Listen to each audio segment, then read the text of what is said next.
ونادى أصحاب النار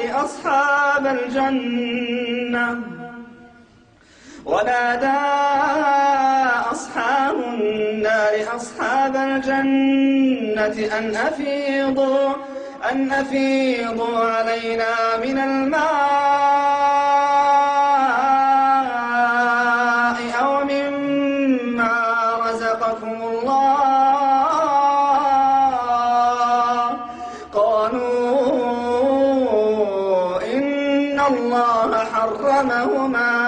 قالوا إن الله حرمهما على الكافرين الذين اتخذوا دينهم لهوا ولعبا وغرتهم الحياة الدنيا فاليوم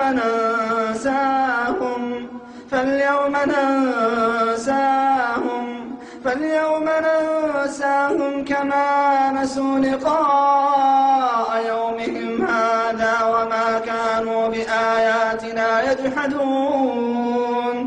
ولقد جئناهم بكتاب فصلناه على علم هدى ورحمة لقوم يؤمنون.